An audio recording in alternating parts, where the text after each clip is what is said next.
Salut mes chers élèves, aujourd'hui je vais vous présenter une leçon dédiée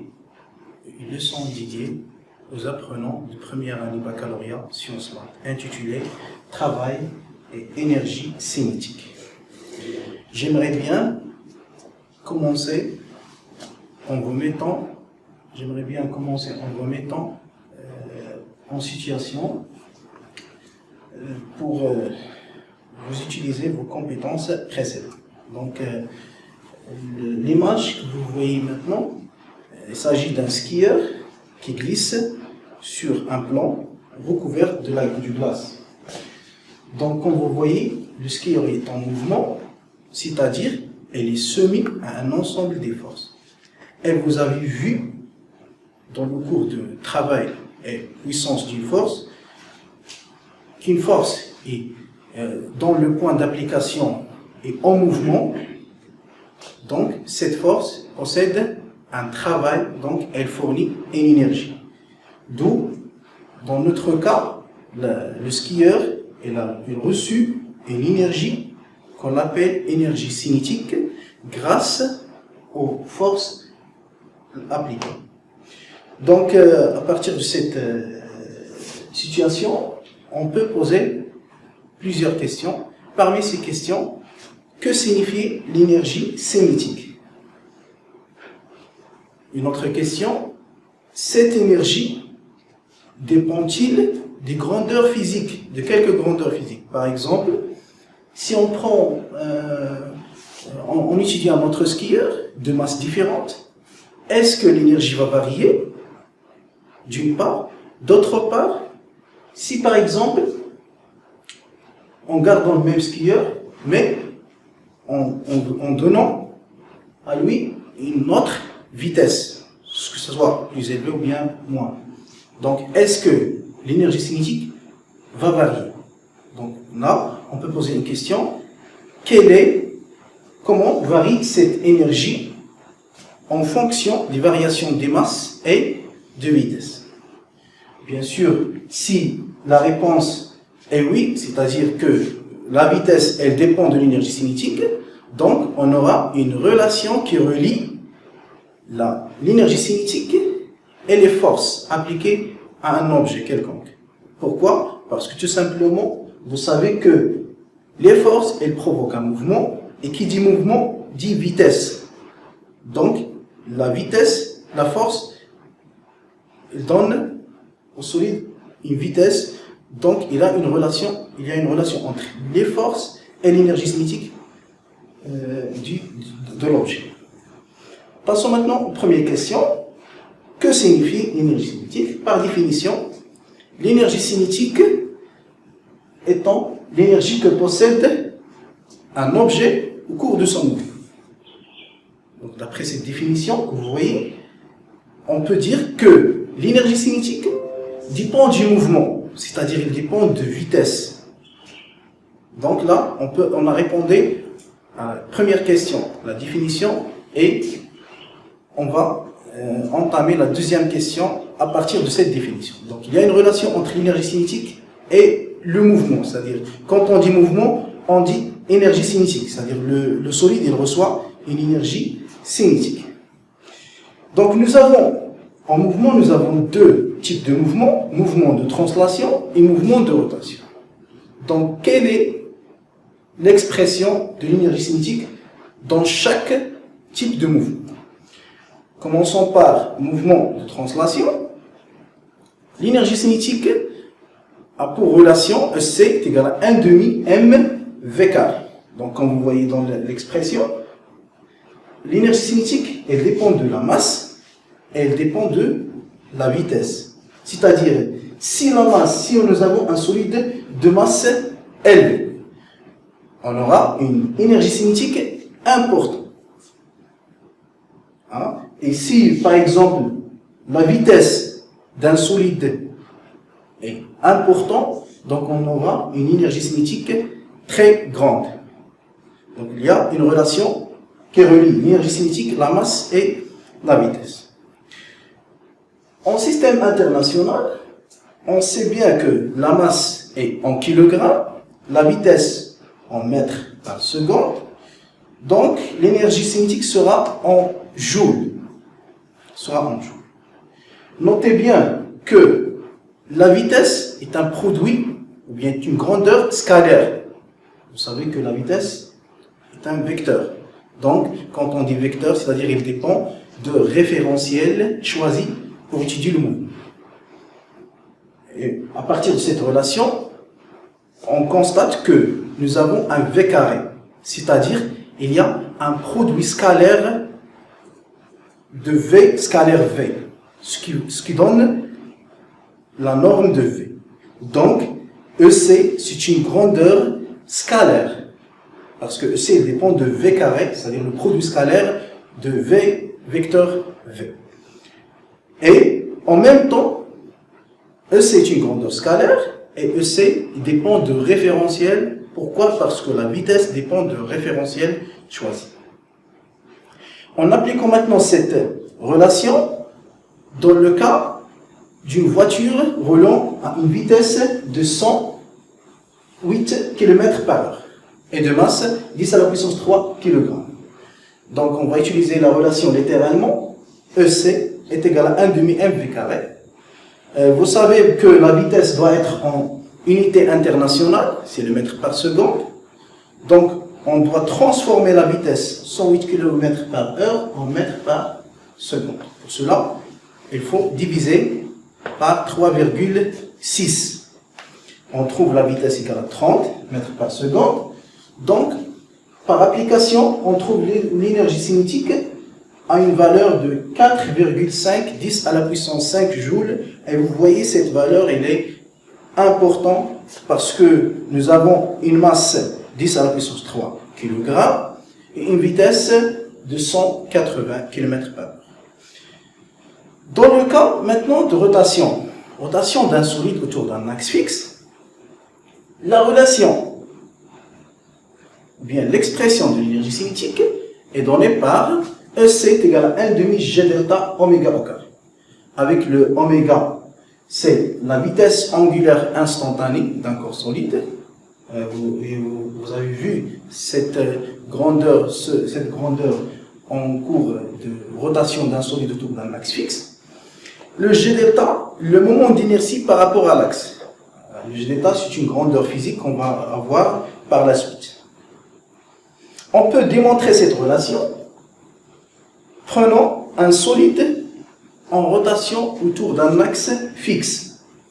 Et oui, vous savez que si un solide tourne, ou là on dit un solide tourne autour d'un axe fixe, si tous les points qui constituent le solide décrivent une trajectoire circulaire autour de l'axe, sauf les points qui appartiennent à l'axe. Donc chaque point possède une vitesse qu'on appelle vitesse linéaire, V. Je vais la noter VI. Prenons un point quelconque de solide à une vitesse VI. Donc chaque point de ce solide, il possède une énergie cinétique. Notez ECI est égal à 1 demi MIVI au carré. Et vous savez en rotation que la vitesse linéaire a une relation avec la vitesse angulaire. Donc, ils sont engendrés ou bien englobés dans une relation, c'est V égale RI fois oméga. Avec RI, c'est la distance entre le point MI et l'axe delta. C'est le rayon, parce qu'on a dit que la trajectoire est circulaire. Donc, en remplaçant VI dans l'expression de l'énergie cinétique, on trouve 1 demi MI RI au carré, oméga au carré. Voilà, c'est l'énergie d'un point du solide.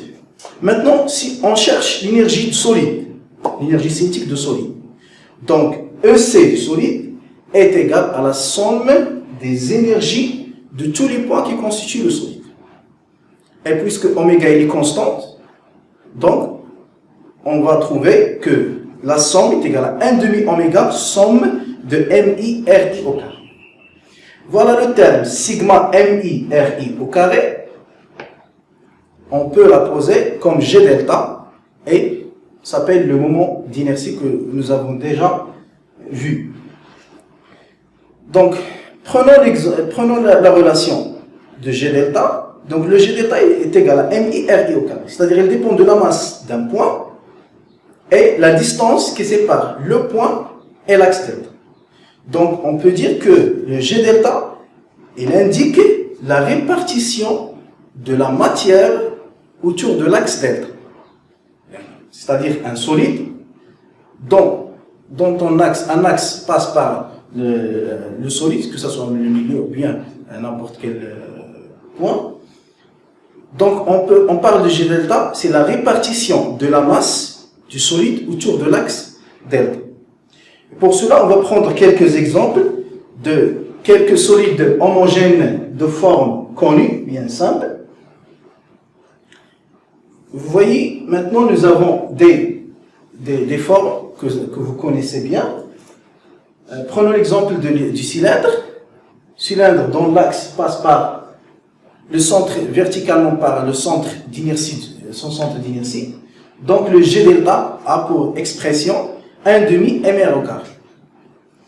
Et si on prend une tige, vous voyez que la tige, l'expression de G delta varie en variant la position de l'axe delta. Par exemple, si l'axe passe par le centre d'inertie de la tige, G delta est égal à 1/2 ml au carré. Et si delta passe par l'une de ses extrémités, le G delta est égal à 1/3 ml au carré. C'est-à-dire que le G delta, elle dépend de la répartition, il indique la répartition de la masse autour de l'axe delta. Très bien. Donc, jusqu'à maintenant, nous avons vu la définition de l'énergie cinétique. C'est-à-dire que l'énergie cinétique dépend de la masse et la vitesse. L'expression de cette énergie dans le cas de translation et de rotation. Et puisqu'on a dit que EC dépend de la vitesse, donc on peut répondre à la troisième question. Y a-t-il une relation entre les forces et l'énergie cinétique? Voilà, on peut dire oui, parce que puisque la vitesse dépend de l'énergie cinétique, et la vitesse, elle dépend des forces, donc nous avons une relation entre les forces et l'énergie cinétique. Ce qu'on appelle théorème d'énergie cinétique. Donc on va voir ce théorème dans le cas de translation. On va parler de ce qu'on appelle variation d'énergie cinétique. Dans le cas de translation, en utilisant maintenant une activité expérimentale, on peut trouver l'expression, il y a la relation qui relie les forces et l'énergie cinétique. L'activité est la suivante.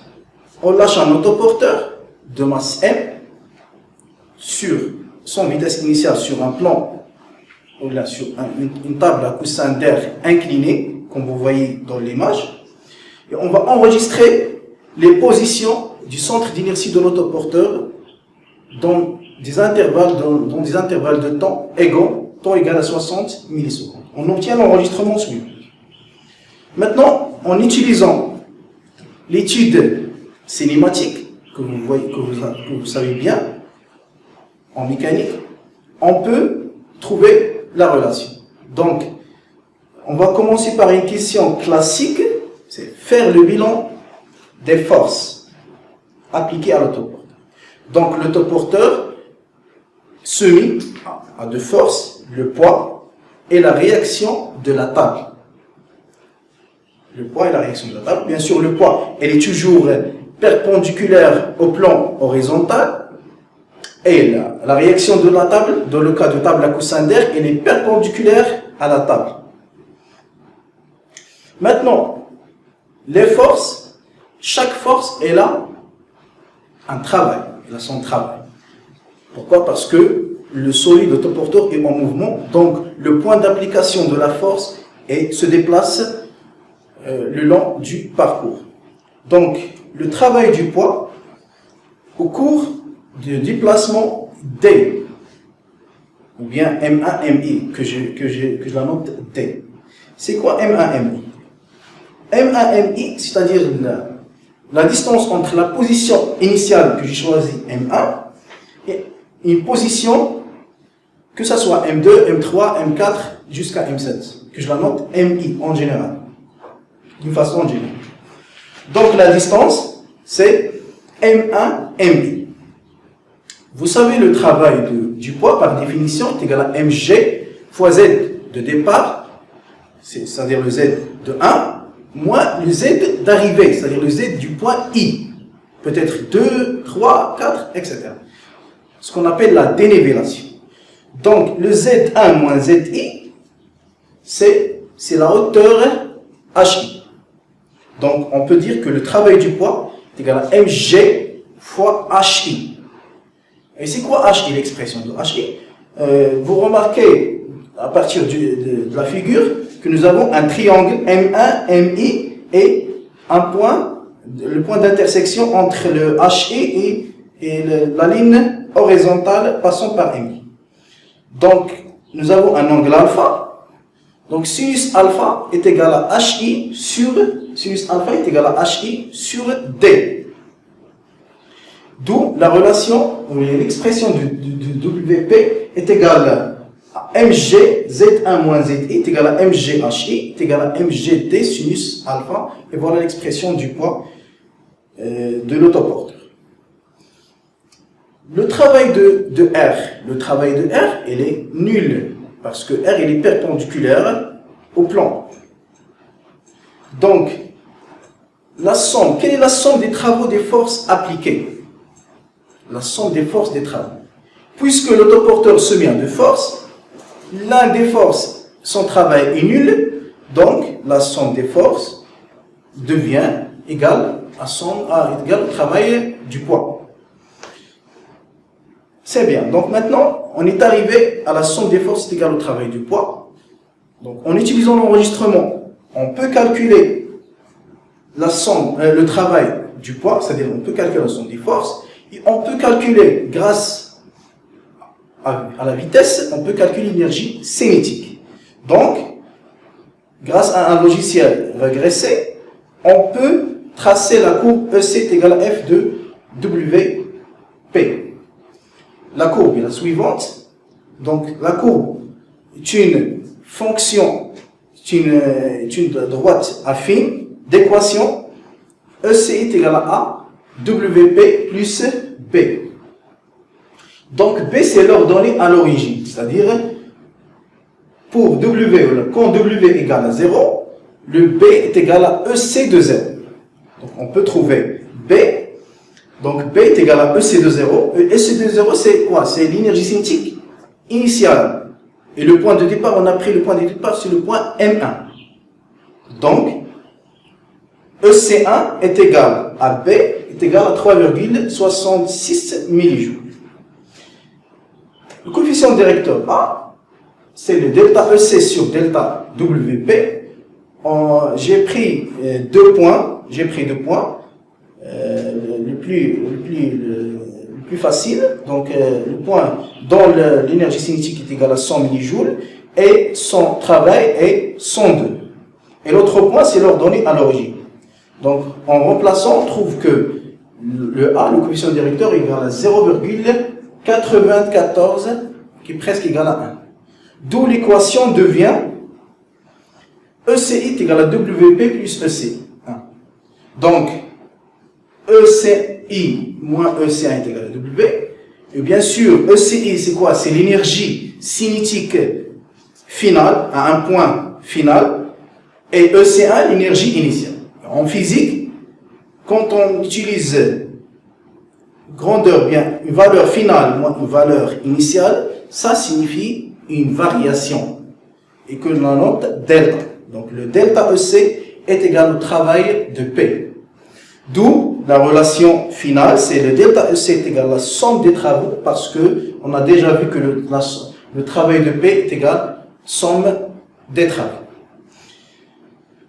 Et voilà la relation qui relie l'énergie avec la force. En conclusion, dans un repère galiléen, parce qu'on a dit au début que l'énergie cinétique dépend de référentiel choisi, pour cela on a dit référentiel galiléen, bien repère galiléen, la variation de l'énergie cinétique entre deux instants T1 et T2 est donnée par la relation delta EC est égale à la somme des forces, la somme algébrique des forces.